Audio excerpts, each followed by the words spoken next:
자,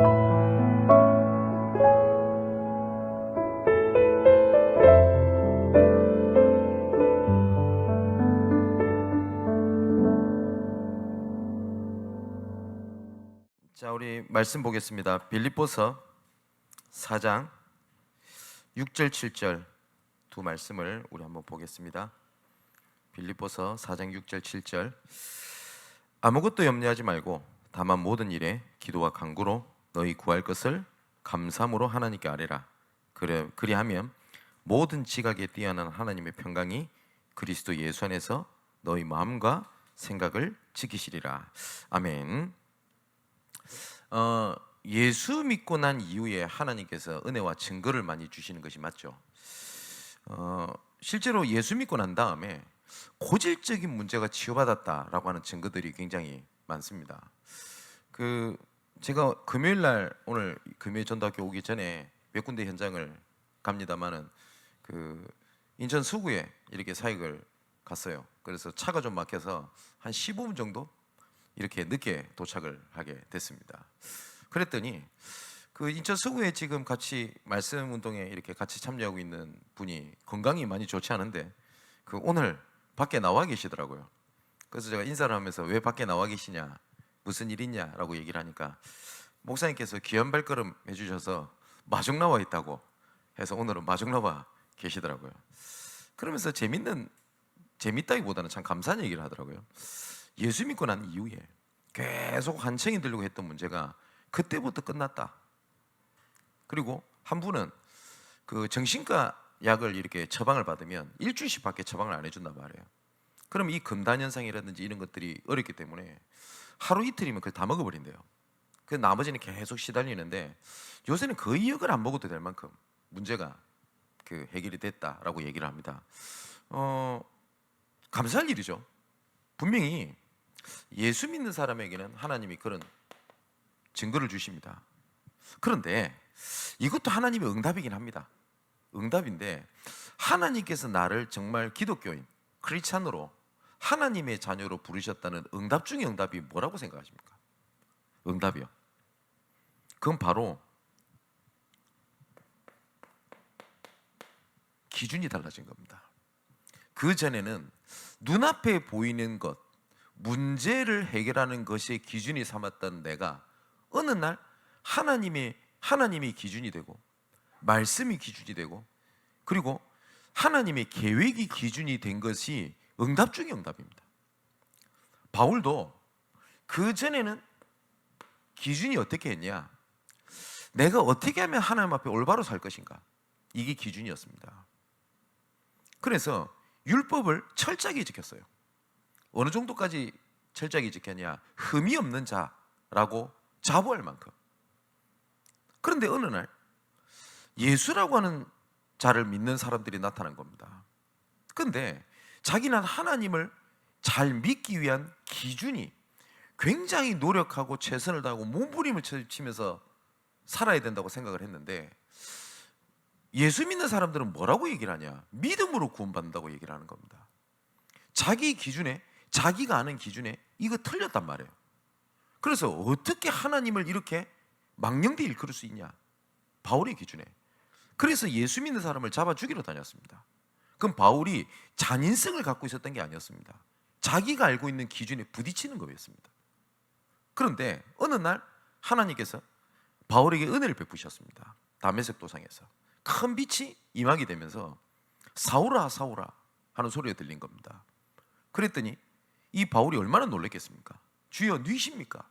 라고 얘기하니까 뭐라고 대답을 하시냐? 나는 네가 핍박하는 예수라 라고 대답을 하신 겁니다.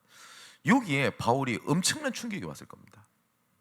그래서 직가라는 곳에 눈이 먼 상태에서 전혀 기도에 몰입하고 있었습니다. 그때 아마 바울이 지금까지 하나님을 알았던 모든 기준이 바뀌는 최고의 시간이었습니다. 뭐 바울이 다시 눈을 떴다, 바울이 엄청 축복을 받았다, 그것도 증거인데 바울에게는 뭐가 생겼냐? 이 기준이라는 게 생겼어요. 그래서 오직 예수로만 구원받는다. 그리고 이것으로 이방인들도 아브라함의 자손이 된다 라는 기준이 그 기준이 올바르게 섰어요. 그죠? 특히 오늘 말씀은 우리 새가족들이 좀 잘 들었으면 좋겠다라는 생각이 듭니다. 예전에 우리가 기준으로 삼았던 것들이 있다가 어느 날 내가 예수 믿게 된 겁니다. 하나님 은혜로, 불가항력적 은혜로.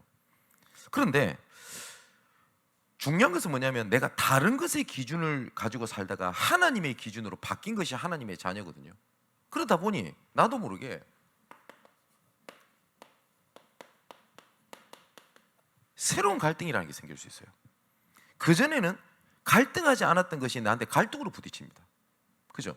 바울도 뭐라고 얘기를 했냐? 율법을 알기 전에는 내가 죄인 줄도 모르고 살았다가 율법을 알고 난 이후에 죄의 참혹함을 알게 됐다. 그죠? 그럴 바에 율법을 모르는 게 나을 수도 있잖아요. 그죠? 이것처럼 새로운 갈등이 생길 수 있어요. 예수 믿고 난 다음에. 여기에 도전을 하는 겁니다. 왜냐니까 내가 기준이 바뀌고 난 이후에 나오는 새로운 갈등은 이건 문제가 아닙니다. 새로운 기준으로 하나님께서 새롭게 시작하기 위한 과정입니다. 그 가운데 갈등처럼 보이는 게 나타날 수가 있어요.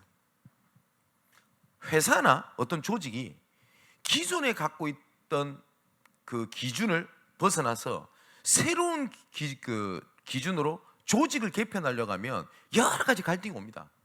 그리고 뭐죠? 부딪히는 것도 있고 갈등도 오고 여러 가지 시험거리도 있고.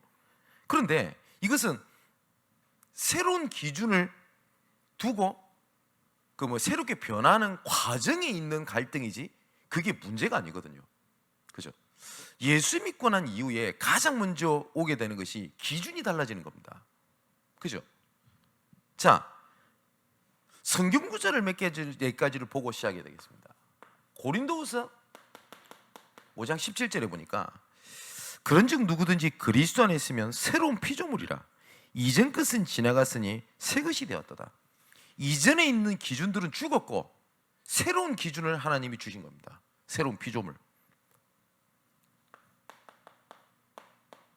요한계시록 21장 3절에서 7절까지 말씀 보니까 내가 들으니 보좌에서 큰 음성이 나서 이르되 보라 하나님의 장막이 사람들과 함께 있으며 하나님이 그들과 함께 계시리니 그들은 하나님의 백성이 되고 하나님은 친히 그들과 함께 계셔서 모든 눈물을 그 눈에서 닦아주시나니 다시는 사망이 없고 애통하는 것이나 곡하는 것이나 아픈 것이 다시 있지 아니하리니 처음 것들이 다 지나갔음이라. 이전에 있는 것들은 다 지나갔다라고 말씀을 하셨습니다. 그러면서 뭐라고 말씀하시냐? 보좌에 앉으신 이가 이르시되 보라 내가 만물을 새롭게 하노라 하시고 또 이르시되 이 말은 신실하고 참되니 기록하다 하시고 또 내게 말씀하시되 이루었도다. 나는 알파와 오메가요 처음과 마지막이라. 내가 생명수 생물을 목마른 자에게 값없이 주리니 이기는 자는 이것들을 상속으로 받으리라. 나는 그의 하나님이 되고 그는 내 아들이 되리라 라고 말씀하셨습니다. 분명히 하나님께서 뭐라고 말씀하셨냐? 이전 것은 지나갔다 라고 말씀을 하셨습니다. 이사야 43장 18절에서 21절에도 이렇게 말씀하시죠. 너희는 이전 일을 기억하지 말며 옛날 일을 생각하지 마라. 보라 내가 새 일을 행할 것이다. 내가 나타낼 것이다. 이렇게 말씀을 하셨습니다. 그러면 지나갔던 기준을 없애버리고 하나님께서 새로운 시작을 하시겠다라고 말씀을 하셨거든요. 근데 이 새로운 시작에 대한 기준을 가지고 움직이다 보면 우리 새 가족들이 새로운 갈등에 부딪힐 때가 있을 겁니다. 근데 염려하지 말 것은 하나님께서 우리에게 새롭게 주신 그 기준은 사탄이 예전부터 세워놨던 그 기준과는 완전히 다른 겁니다. 고린도후서 10장 4절에서 5절의 말씀을 보니까 이렇게 돼 있죠. 이 사단이 세우는 이 다 틀린 기준, 다른 기준이 견고한 진으로 딱 이렇게 세워져 있거든요. 이것들이 하나님을 아는 것을 대적하여 높아진 이론, 경험, 판단에 의하여 기준이 된 것들이 있지 않습니까? 자, 이걸 가지고 뭘 보게 만드냐? 말씀을 보게 만듭니다. 그리고 하나님의 능력을 보게 만듭니다. 그러니까 하나님을 하나님으로 제대로 믿지 못하게 만드는 겁니다. 하나님의 말씀이 하나님의 말씀으로 붙잡지 않게 되는 거거든요. 이 사단이 건드린 것이 뭐냐니까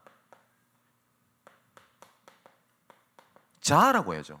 나 자신. 이거를 가지고 건드린 겁니다. 이 사단이요, 아담과 하와에 나타나가지고 야, 하나님 없어, 하나님 믿지 마, 하나님은 틀렸어 라고 속이면 아담과 하와가 속겠습니까? 속을 리가 없어요. 그죠? 뭘 속였냐? 하나님을 속인 게 아니라 너 자신이 더 중요해. 기준을 다르게 둬버린 겁니다.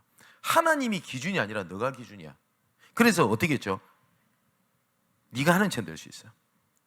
그리고 너가 못할 게 없어. 사단이 이렇게 얘기합니다. 네 눈이 밝아져 하는 천 될 것이다 라고 얘기를 합니다. 그런데 이 사단의 말처럼 이 아담과 하와가 눈이 밝아졌어요.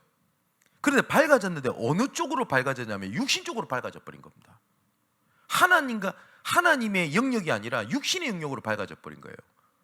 그래서 그때부터 뭐가 찾아오게 되죠? 한계라는 게 딱 찾아오게 된 겁니다. 자, 그랬더니 뭘 알게 됐죠? 자기가 벗은 줄 알게 된 겁니다. 자기 죄악을 알게 된 겁니다. 이 죄악을 알게 된 것이 하나님의 은혜를 놓치게 되는 결정적인 이유를 만들어 버렸어요. 그래서 어떻게 하죠? 하나님의 음성을 들릴 때에 여호와의 낯을 피하여 숨어 버리잖아요. 그죠? 내 자신이 강조되면 뭐가 약해지냐? 하나님의 은혜가 약해집니다. 바울이 그랬습니다. 나는 지금까지 자기가 왔던 기준이 뭐죠? 율법으로는 흠이 없던 사람이었습니다. 그렇게 철저하게 살아갔는데, 그죠? 믿음 갖고 구원받는다는 말이 이해가 안 되는 겁니다. 어떻게 믿음으로 구원받을 수 있냐? 인간에겐 자유의지도 있고 해야 될 것도 있는데 지금도 그 얘기 많이 하거든요. 그죠? 자, 이것이 창세기 6장에 넘어가게 되면 어떻게 되냐? 하나님이 없는 이 자아 실현의 뿌리를 딱 내리게 됩니다. 그래서 나중에는 이 하나님처럼 되겠다 이뿐만 아니라 이제는 어떻게 됩니까? 자기가 좋아하는 것이 기준이 됩니다. 자기가 좋아하는 것. 그래서 자기가 좋아하는 것에 모든 것이 맞춰지게 되니까 성경이 뭐라고 되어 있냐? 창세기 6장에 그들이 육신이 됨이니라. 이제 하나님의 언약과 아무 상관없는 것이 됐어요. 그걸 하나님께서 뭐라고 보셨냐? 죄로 보셨습니다. 그게 네피림 시대입니다. 그죠? 창세기 11장에는 어떻게 됩니까? 이제는 이 자아 실현으로 있던 것들이 뿌리를 내려져서 문화가 됐어요. 당연히 그렇게 살아가는 문화가 돼버린 겁니다. 지금도요, 용기를 주는 말, 그리고 자아 실현, 이런 게 관련되어 있는 자기개발서, 이런 거 한번 읽어보시라니까요. 전부 다 뭐냐? 너는 할 수 있어. 너는 최선을 다할 수 있어. 이걸 계속 강조합니다. TV에서 그걸 비춰줍니다. 그러니까 그걸 보고 우리 후대들이 자라나요. 그러니까 나 이것이 강해지는 겁니다. 우리 대한민국에 예전에 펜싱 선수 중에 한 친구가 나는 할 수 있다, 나는 할 수 있다 라고 해서 금메달을 따는 장면이 나옵니다. 그죠? 근데 그 반대로 미국의 다이빙 선수가 뭘 계속 중얼거려요. 근데 뭘 중얼거리냐? 나는 할 수 있다를 중얼거리는 게 아닌 겁니다. 내게 능력 주신 자에서 내가 모든 걸 할 수 있느니라. 내게 능력 주신 자에서 모든 걸 할 수 있느니라. 똑같이 뭘 중얼거리는데 한 친구는 나는 할 수 있다. 한 다이빙 여자 선수는 내게 능력 주신 자에서 내가 모든 걸 할 수 있느니라. 나중에 시간이 지나면 알게 될 겁니다. 내가 강조돼서 이룬 거랑 하나님이 기준돼서 이룬 거랑은 열매가 달라요. 분명히. 그 친구가 잘못되길 바란다는 그 악담을 얘기하는 게 아닙니다. 자, 그게 문화가 됐어요. 그러다가 이 문화가 결국은 노예로, 포로로 속국이 될 줄은 아무도 몰랐어요. 그죠? 이렇게 되는 것이 노예, 포로, 속국이 되는 줄 알았다면 내 자신을 강조했겠습니까? 모르죠. 그죠? 그런데 여기에 딱 잡히게 된 겁니다. 그렇게 해서 이 모든 것들이 영적 문제로 오게 돼서 영원한 멍해가 되어서 내가 무엇에 잡혀서 살아가는지도 모르고 살아가게 됩니다. 그게 사단이 가져다 준 기준입니다. 여기서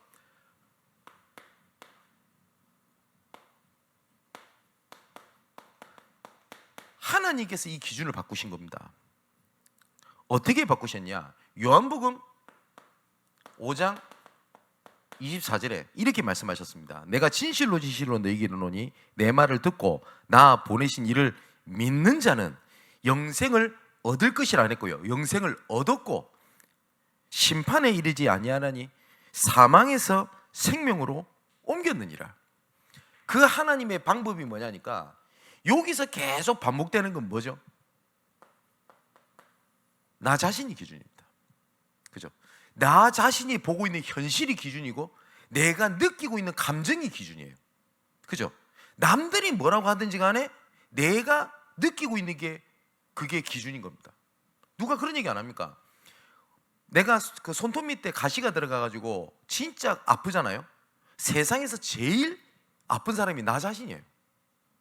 내가 조금 힘들잖아요. 전 세계에서 나만큼 불운한 사람이 없다고 느끼는 게 내 자신입니다. 그게 딱 기준입니다. 그래서 상담 쪽에서 절대 그 상담자가 내담자에게 하지 말아야 될 상담 기술이 있습니다.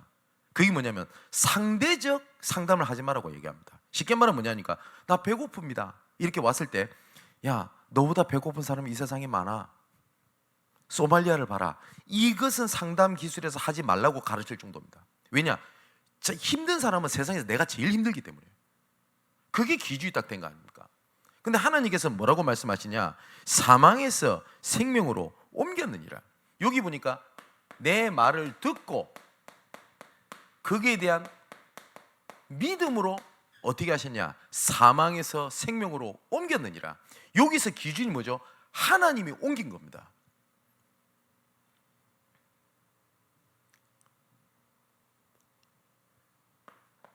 그 말씀의 모든 주제가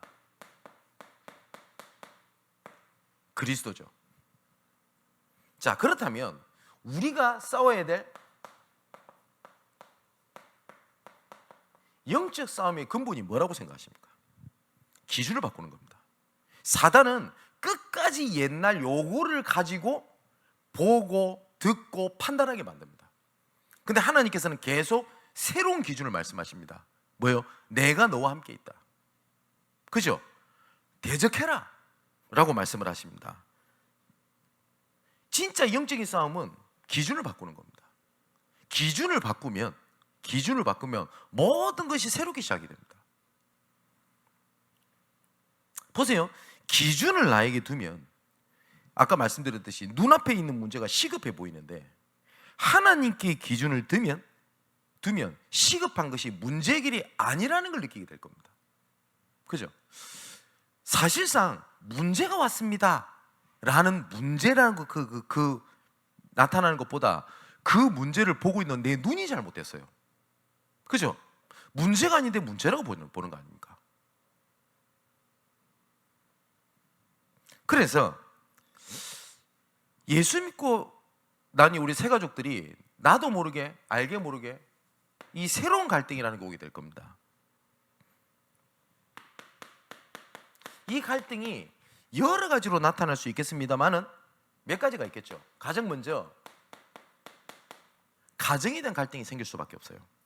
왜냐니까 믿지 않을 때는 그냥 지났는데 부부 중에 혼자가 믿는다거나 혹은 자녀만 믿는다거나 이럴 때 오게 되는 갈등이 있습니다. 그죠? 믿지 않을 때는 전혀 갈등이 아니었던 문제가 가정복음화라고 하는 것들이 나한테 큰 장벽처럼 큰 짐처럼 다가올 수가 있습니다. 근데 걱정하지 말 것은 하나님께서 가정복음화에 대한 부분들은 하나님의 약속입니다. 자녀 문제 때문에 갈등하고 있는 성도들이 많습니다. 걱정하지 말 것은 자녀는 하나님이 기업으로 주신 거라고 약속이 되어 있습니다. 그렇다면 잘 보세요. 하나님의 약속을 기준으로 보냐 내 가정 문제를, 아니면 내가 보고 있는 기준으로 내 그 가정에 있는 것들을 보냐? 완전히 달라집니다. 내 눈으로 보면 절대 불가능입니다. 사실상 소망이 없어요. 근데 중요한 것이 뭐냐니까, 기준이 뭐냐? 하나님께서 가정을 그렇게 하시기로 약속하셨다. 그게 기준입니다. 그리고 업에 대한 갈등이 올 겁니다. 여기는 뭐 그 경제 문제도 포함이 되겠죠. 그리고 여기는 내 미래하고도 결정되어 있지 않습니까? 예전에는 돈 잘 번다, 못 번다, 뭐 된다, 안 된다, 내가 하고 싶은 거 한다, 안 한다, 이 정도였는데 예수 믿고 나니까 이것이 하나님 계획이 맞냐 아니냐라고 하는 새로운 갈등이 딱 부딪혀요. 이 업이라고 하는 문제가. 또 교회 안에서 여러 가지도 있겠습니다만은 인간관계에 대한 새로운 갈등이 생겨지게 됩니다. 예전에는 아닌 말로 교회 안 다녔으니까 교회 사람들이랑 부딪힌다 이런 게 없었잖아요. 그죠?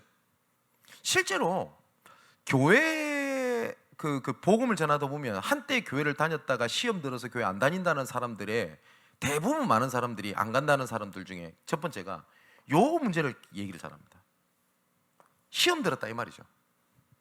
그죠? 그러니까 뭐냐면은 예수 믿는 사람도 다 똑같다 이겁니다. 예, 똑같습니다. 예수 믿는 사람이 좀 달라야 된다. 예, 얼만큼 달라야 될까요? 그리고 얼만큼 달라야지 모든 사람의 마음에 들 만큼 우리가 변화될 거라 생각합니다. 그렇나요? 전 세계 위인들 중에 관점이 다 달라요. 완벽하게 비판을 받지 않는 위인은 영웅은 이 세상에 단 한 명이 없습니다. 맞죠?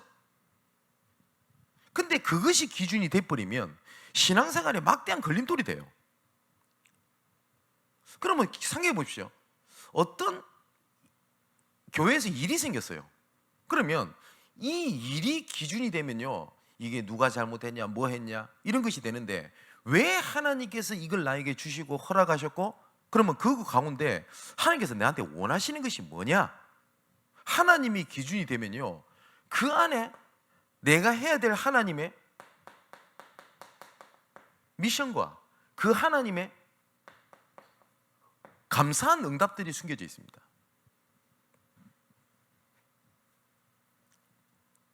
근데 사단은요, 희한합니다. 인간관계 갈등이랑 하나님과의 관계하고 무슨 상관이 있어요? 아무 상관이 없잖아요. 그죠? 근데 이 사단은 모든 초점을 어디에 맞춰서 무너뜨리게 만들지 않습니까? 하나님과 나와의 관계를 끊기 위해서 모든 걸 활용을 다 합니다. 그래서 보세요.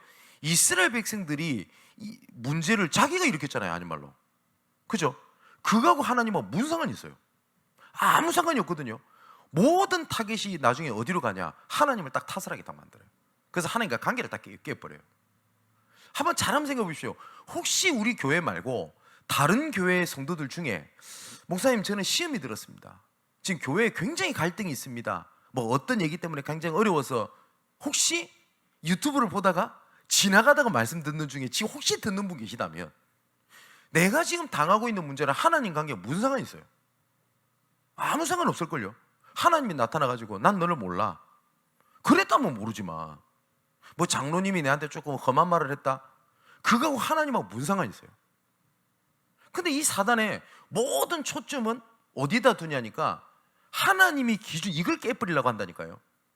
내가 쏘갔다는 생각이 안 됩니까? 이스라엘이 그랬거든요. 그죠? 교회에서도 마찬가지입니다. 그게 하나님이 나에게 주신 미션이요, 나에게 주신 응답입니다. 제가 그런 얘기를 안 드렸습니까? 우리 교회에서 종종 교회가 어떤 문제가 딱 보여요. 그런데 나는 문제로 보는데 목사님이야 모든 성도들은 그걸 문제로 안 봐. 그럼 둘 중에 하나입니다. 확률도 좋죠. 50대 50. 문제가 아닌 것을 내가 문제로 보고 있거나, 첫 번째, 그죠? 진짜 문제라면 하나님께서 나를 통해서 하시고자 하는 계획이 있다는 얘기예요. 맞잖아요. 근데 그거를 왜 모든 목사님조차도 문제인지도 모르고 있다, 아이고 막 교회가 이상한가 보다, 시험 들어버리고, 맞나요? 아닌 거 아닙니까? 이번에 뭐 우리 재정부에서 뭐 몇 가지를 저한테 얘기를 하시더라고요. 그때 어떤 생각이 들었냐니까 약간 염려가 되려고 그래요. 그때 제가 하나님 앞에 들었던 질문입니다. 하나님께서 이것을 통해서 나에게 원하시는 게 뭡니까? 진짜 원하는 게 뭡니까? 그죠? 그래서 가만히 이걸 한 일주일 동안 계속 저 기도하고 있었어요. 하나님께서 나에게 원하시는 게 뭘까? 뭐 자세한 얘기는 제가 못 드리겠습니다만은 제 마음에 딱 결정을 하고 그 지금 해야 되겠다고 마음을 굳혔어요. 그게 나한테 응답입니다. 그잖아요. 기준이 다른 겁니다. 그렇다면 두 번째로 구원받은 성도의 진짜 현주소가 됩니까? 현주소. 현주소가 올바라야지 우편이 정확하게 도착해요. 그렇지 않습니까? 지금 녹화되고 있어가지고 제 주소를 말 못하겠습니다만 우리 집이 이렇단 말이에요. 근데 제가 그 현주소라. 근데 거기 살지 않고 다른 데 가서 계속 살고 있어요. 그런데 중요한 우편이 안 와. 그러면서 편지 안 왔다 이러면 됩니까? 그죠?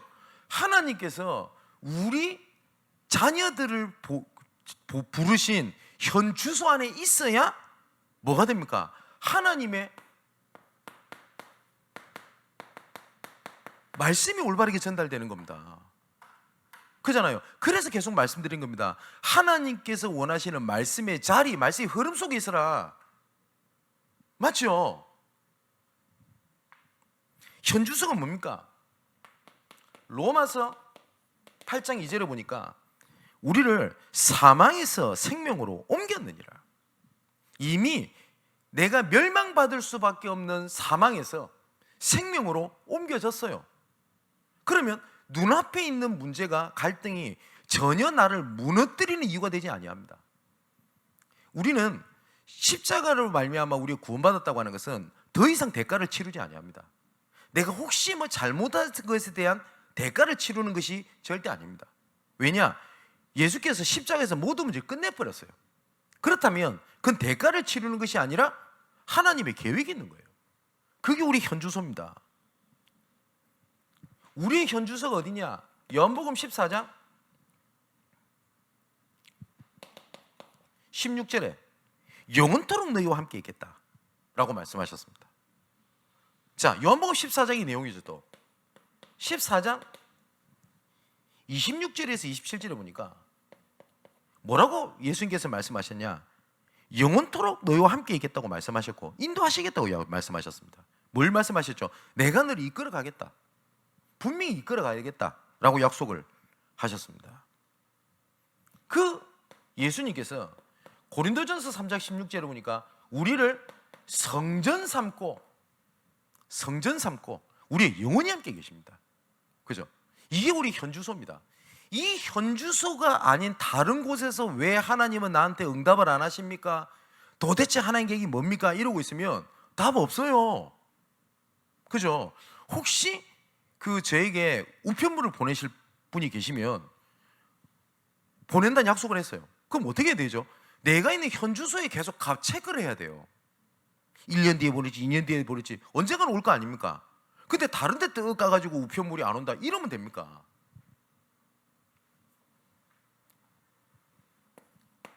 세 번째입니다. 하나님께서 여기에 대한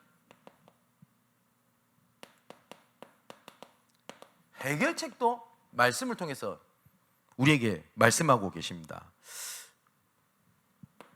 요한복음 16장 7절에 보니까 우리에게 보혜사 성령을 우리에게 보내셨다라고 되어 있습니다. 성령.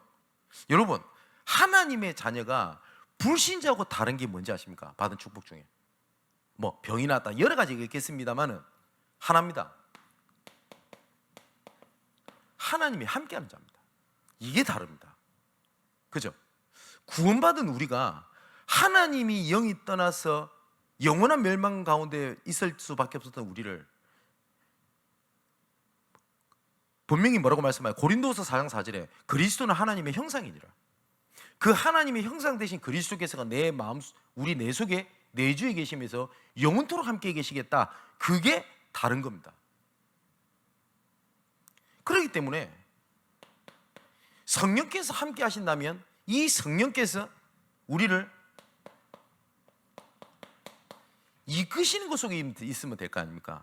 그래서 갈라디아서 5장 16절 18절에 보니까 성령을 따라 행하라. 그러면서 이렇게 말씀하십니다. 육체 욕심을 이루지 아니할 거다. 성령을 따라 움직이게 되면. 그러면서 17절은 뭐라고 말씀하시냐? 우리의 갈등은 이 두 가지 된 갈등이다. 성령의 기준이냐 아니면 육체의 기준이냐. 이것이 충돌해서 오게 되는 문제라고 분명히 성경이 말씀하고 계세요.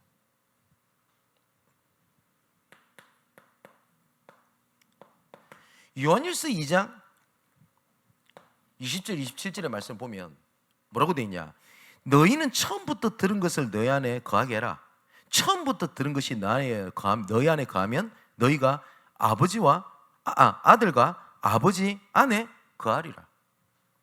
그리고 분명히 말씀 속에 있을 때 사도행전 8장 4절에서 8절에 하나님께서 치유도 약속하셨습니다. 간단합니다. 현 주소 안에 있으라. 그래서 예수님께서 마지막에 약속하신 게 있습니다. 내가 너희에게 분부한 것을 기다리라. 기다릴 말 뭐죠? 현 주소 속에 있으라.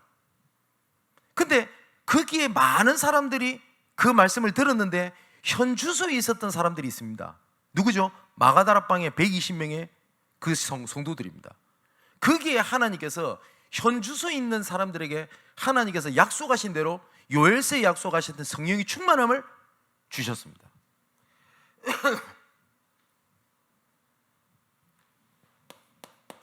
네 번째입니다. 그러면 어떻게 살아가면 되겠습니까? 우리 세 가족들이 진짜 간단합니다. 사도행전 13장 1절에서 4절을 보니까 안디옥 교회에 모인 사람들이 성령 인도를 받기 위해서 금식까지 했어요. 이거는 오늘부터 새 가족들이 금식 기도해라 이 말을 얘기하는 것이 아닙니다. 금식할 만큼 성령의 인도를 받는데 모든 기준을 다 뒀어요. 그죠? 자, 그렇다면 그럴 때가 있을 겁니다. 여러 가지 문제, 사건, 일, 그리고 해야 될 일들. 그죠? 그러면 그걸 보면서 우리가 조금만 고민하면 돼요. 무엇이 하나님의 계획인가? 그죠? 그래서 고린도후서 7장 7절에 10절에 보니까 하나님의 뜻대로 하는 근심은 생명 얻는 근심이라고 되어 있습니다. 세상의 근심은 사망에 이르는 거지만 생명 얻는 근심은 생명에 이른다고 되어 있습니다. 그러면 기준이 어디를 두고 생각을 하냐 때에 따라서 그것이 불신앙이 될 수 있고 그게 묵상이 될 수 있어요. 이 말이 좀 어렵게 들리십니까? 그렇지 않거든요. 하나님은 지금도 살아서 말씀으로 역사하십니다. 지금도. 그래서 말씀을 놓치면 다 놓친 겁니다. 여러분, 기준을 놓쳐버리면 다 끝나는 거잖아요. 그렇지 않습니까? 가정에서 추구하는 기준이 흐트러져 버리면 사실상 가정이 깨져 버립니다. 그죠? 우리가 선을 지킨다 안 합니까? 그 기준 아닙니까? 그죠? 인간관계에도 선이 있다 이런 얘기를 하죠. 그 선이 기준이 깨지면 어떻게 돼요? 인간관계도 깨져버린 겁니다. 하나님과 우리 사람 사이에 기준이 있습니다. 뭐냐? 디모데전서 2장 5절. 하나님과 우리 사람 사이의 중보자는 그리스도 예수밖에 없어요. 맞죠?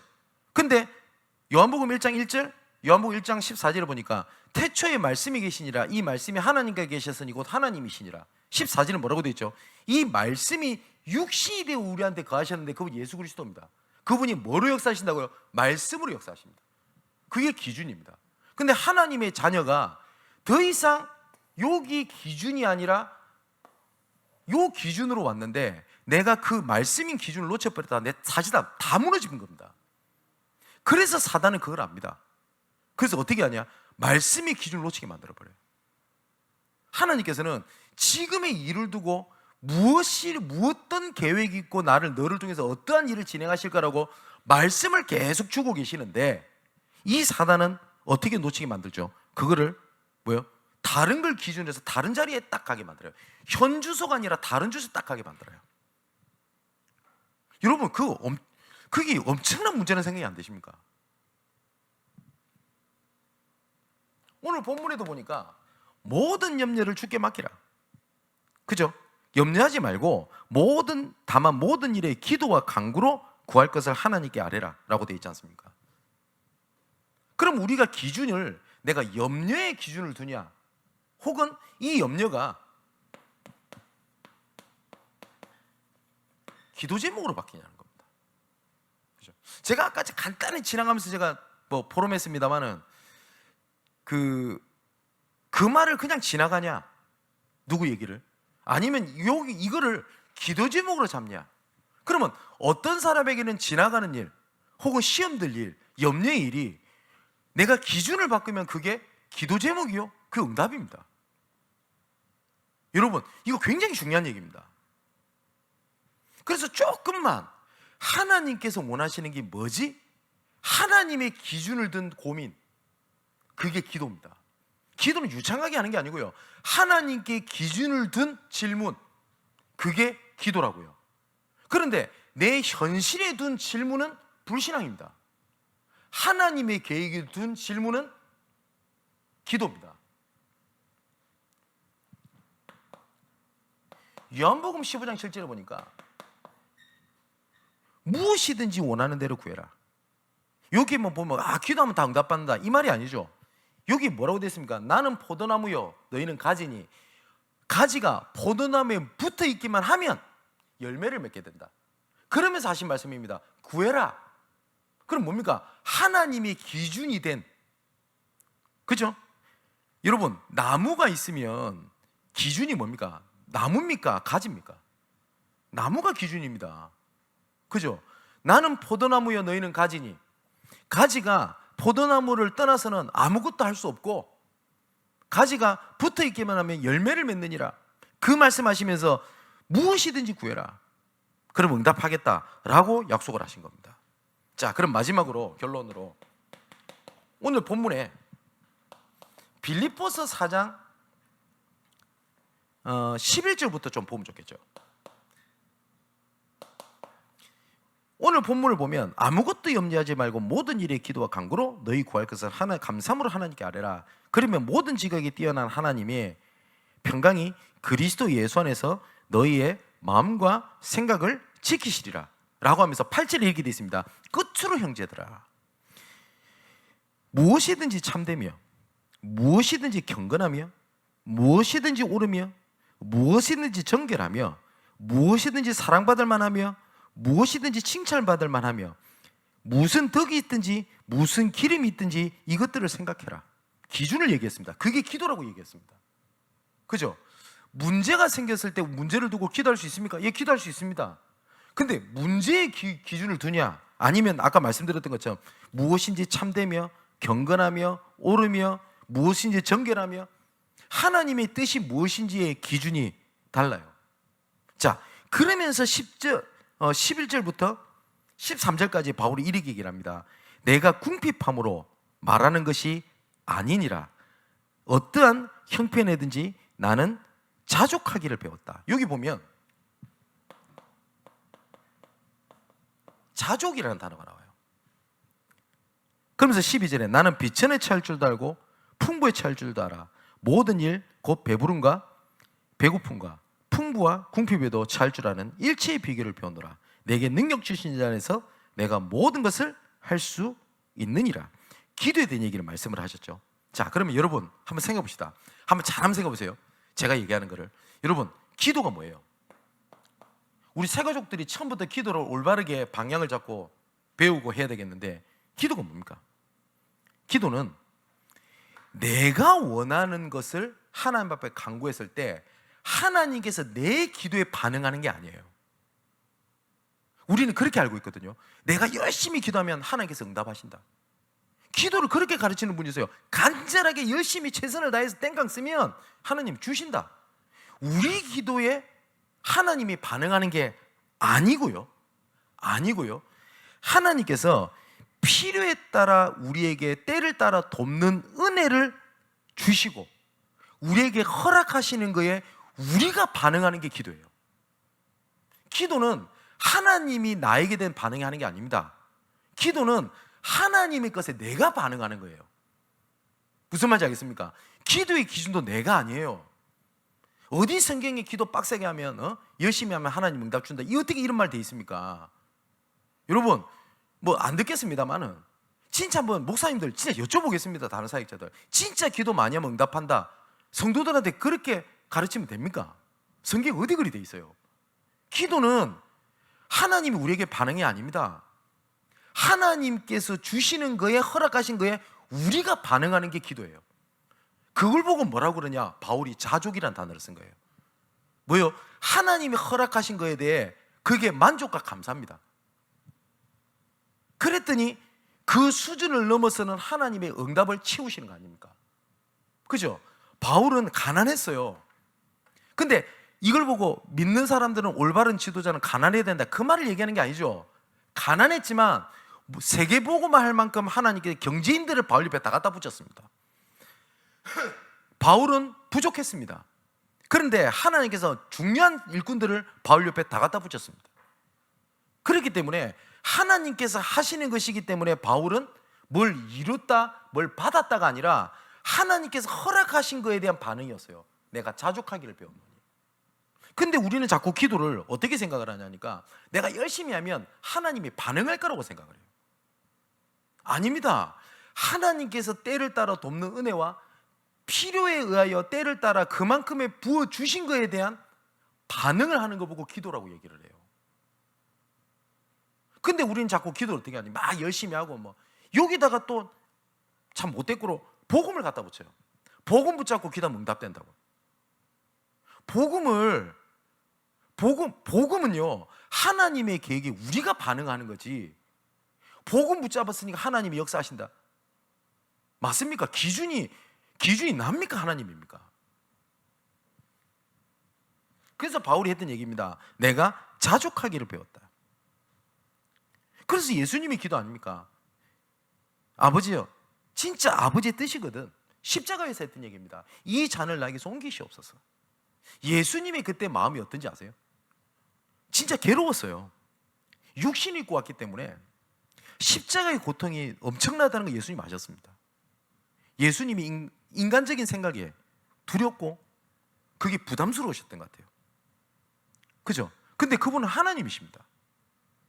하나님이시기 때문에 내가 계획을 바꿀게, 이러셔도 돼요, 어쩌면. 근데 하나님께서 예수님께서 뭐라고 말씀하시냐? 이 잔을 내게서 옮기시옵소서. 그러나 내 원대로 마시고 아버지 뜻대로 되기 원하나이다. 그게 기도의 원리입니다. 그러면 우리가 하나님의 주신 것에 반응을 하는 게 기도라면, 하나님께서 내게 무엇이라 말씀하셨고 무엇을 원하시는지 말씀이 기준이 되지 않고 말씀을 받지 않으면 그게 우리가 반응을 할 수 있겠습니까? 그죠? 우리 새가족 여러분, 그게 기도응답입니다. 그런데 이게 굉장히 별것 아닌 것처럼 보이고 손해보는 것처럼 보이죠? 절대 그렇지가 않습니다. 자, 갈라디아서 1장 4절에도 그리스도께서 하나님 곧 우리 아버지의 뜻을 따라 이 악한 세대에서 우리를 건지시려고 우리 죄를 대속하기 위하여 자기 몸을 주셨으니, 아버지의 뜻을 따라. 그죠? 기도는 내 기도에 하나님께서 반응하시는 게 아니고 하나님께서 주신 것에 우리가 반응하는 걸 보고 기도라고 합니다. 진짜 올바른 기도 속으로 들어가게 되기를 주님의 이름으로 축원을 드립니다. 우리가 선교 캠프를 앞두고 있죠. 그 다음에 우리 교회가 세계복음화에서 해야 될 일이 많을 겁니다. 여러 가지 일이 있을 겁니다. 어쩔 땐 교회에서 갈등, 혹은 재정, 혹은 여러 가지 인간관계, 아니면 여러 가지 생각지도 못해 여러 가지 막 불미스럽다고 생각하는 사건들 막 터져날 겁니다. 그러면 이때 하나님께서 원하시는 계획이 뭐냐? 이 속에서 내가 해야 되는 것이 뭐냐? 그걸 보고 미션이라고 합니다. 그게 응답입니다. 어떤 사람은 지나가는 일이 나에게는 응답이 될 수 있어요. 그죠? 저는 잊지 못하는 게 하나가 있습니다. 우리 교회에 구루지기 출신들 여러 대죠. 그죠? 많은 사람이 묻습니다. 어떻게 해서 그 응답을 받았냐? 어떤 청년이 지나가는 말로 했던 말이에요. 뭐라고 얘기를 하냐니까, 그 저 스페인의 그 종현이라고 통역을 잘하는 친구가 있는데 이 친구 사촌 동생이라, 그 박영준이라고. 근데 이 친구가 같이 종현이랑 한번 그 핵심 마치고 식사를 딱 하면서 지나가는 말을 딱 이렇게 얘기를 하는 거예요. 목사님, 제가 구로 디지털 단지역에서 일을 합니다. 근데 뭐 큰 한 건물에 뭐 직장인이 5천 명씩 있고 그렇대요. 제가 그 얘기 듣고 그런 데도 있구나. 저는 청년 사역을 하면서 그때 부목사 때니까요. 나 그런 데가 있는 줄 솔직히 몰랐거든요. 저는 그것도 수도권에 있는 게 아니라 저 경기도권에 저는 부목사로 있으니까요. 그렇구나. 근데 싹 지나가는 말로 뭐라고 하냐니까 이거 진짜 황금어장이라고. 근데 많은 목사님들이, 전도사님들이 온대요, 이 현장에. 그럼 오면서 감탄을 하는데 황금어장이라면서 하나님 중요한 계획이 있다면서. 그러면서 싹 지나가는 말로 뭐라고 하냐니까, 그런데 거의 대부분 목회자들이 그러고 안 온대요. 대부분. 그게 안타까워서 하는 얘기예요. 이 너무 중요한 건데 아무도 안 온다 이 말이겠죠. 그렇구나. 제가 살던 지역도 아닙니다. 저는 경기도권에 있는 부목사고요. 뭐 거리도 있어요. 근데 그 얘기를 딱 듣는데 싹 지나가는데 어떤 생각이 들었냐? 딱 두 가지 생각이 들었던 거예요. 첫 번째, 이런 현장이 있는데 내가 청년 사역을 한다고 하면서 청년들 현장을 모르고 있었구나 라는 생각.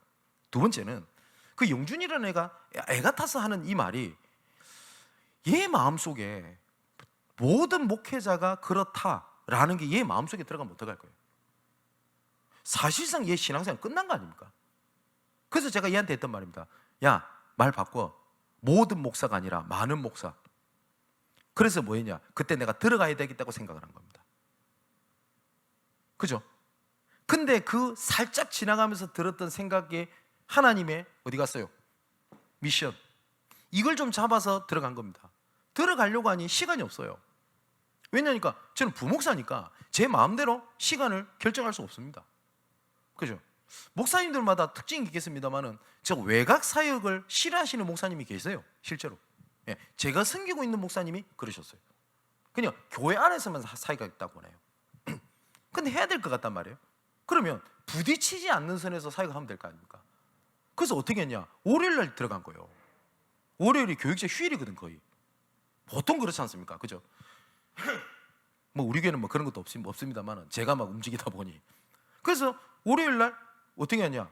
교육자들 쉬는 날이니까 그날 저녁에 들어간 거예요. 그래서 지금도 구루지교가 저녁에 8시 하는 거 아닙니까? 벌써 15년 전 얘기입니다. 근데 지나가는 얘기인데 저한테는 응답입니다. 그래서 감사한 것이 우리 교회 구루지교 출신들 여러 청년들이 있지 않습니까? 그죠? 그때 주셨던 하나님의 응답입니다. 여러분, 응답이 어렵나요? 응답이 어렵습니까? 그 말이 지나가는 건 그냥 지나가는 거예요. 근데 응답입니다. 자, 또 한번 해볼까요? 어떤 사람이 굉장히 어려움을 당해요. 그때 제 마음속에 어떤 생각이 들었냐? 자존심이 상하는 거예요. 어떤 자존심이 상하냐니까 나는 하나님의 자녀인데, 그리고 진짜 복음 전하는 전도자인데 저 사람을 못 살리면 내가 사단한테 지는 것 같은 거예요. 뭐 지는 게 아닙니다만. 그래서 제가 마음속에 잡은 게 뭐냐? 저 흑암이 무너지든 내가 무너지든 둘 중에 하나 무너지는 거다. 그래서 일심전심지소, 하나님께서 계획을 이루실 때까지 간다. 그겁니다. 그죠? 뭐 시간도 없고 바쁘고 거리가 멀고, 그게 틀린 거 아닙니다. 거리가 문제가 거리도 문제죠. 당연히 사람인데 우린 제약을 받잖아요. 그런데 막 무조건 해라 이 말로 들리시면 진짜 머리 나쁜 겁니다. 그런데 그게 뭡니까? 미션이고 응답이에요. 그죠? 그러면 교회에서 광고가 나왔다. 어떤 사람에게는 하는구나, 지나가는 거. 근데 어떤 사람에게는 그러면 그 가운데 내가 어떤 형태로 참여하면 될 것인가? 그죠? 그게 내한테 응답이에요. 그래서 이번에 교회에서 몇 가지 얘기를 듣길래 생각이 많이 들었어요. 왜 이걸 가지고 내가 할 수 있는 게 뭘까? 그래서 제 마음속에 그러면서 여러 부담도 되는 거 있고 이렇더라고요. 그래서 그 뭐죠? 기도처를 보는데, 어저께입니까? 그저께 기도처를 보는데, 믿음은 하나님 앞에 계산하는 게 아니고 하나님과의 관계다, 이렇게 기도처에 나오대요. 그 말 딱 보는데 뭐가 뜨끔해요. 왜냐? 제 머릿속에 뭐 이거 저거 계산하고 있었거든. 그때 제가 하나님을 결단한 겁니다. 오케이, 저한테는 응답입니다. 그게. 그죠? 그는 하나님과 저만 아는 이면 계약입니다. 뭐 자세한 얘기 못 하겠고, 뭐 큰 일도 아닙니다만 저한테는 굉장히 편한 응답입니다. 여러분, 응답이 없어요? 기준을 바꾸면 됩니다. 새로운 갈등에 도전하는 우리 새가족, 특히 우리 새가족 되길 바라고 우리 모든 성도들 되시기를 주님의 이름으로 축원을 드립니다. 기도하겠습니다. 아버지 하나님, 하나님의 기준으로 바뀐 우리를 부르심에 감사함을 드립니다. 사망의 기준에서 생명의 기준으로 바꾸셨으니 이제 생명의 기준이 된 것 속에 새롭게 시작하는 하나님의 은혜를 체험케 하여 주옵소서. 지금도 사단은 두루다니며 새로운 하나님의 기준이 아닌 옛 기준을 가지고 보고 듣고 판단하고 좌절하며 무너지고 시험들게 만들고 있습니다. 이 시간 하나님을 대적하여 높아져 있는 틀린 기준들, 세상의 기준들을 무너뜨리는 하나님의 능력이 임하게 하시고 하나님께서 원하시는 새로운 기준을 두고 우리를 인도하시기 위하여 주시는 말씀을 놓치는 안타까운 일이 일어나지 않도록 우리에게 말씀의 흐름, 말씀의 자리 안에 거하게 하여 주옵소서.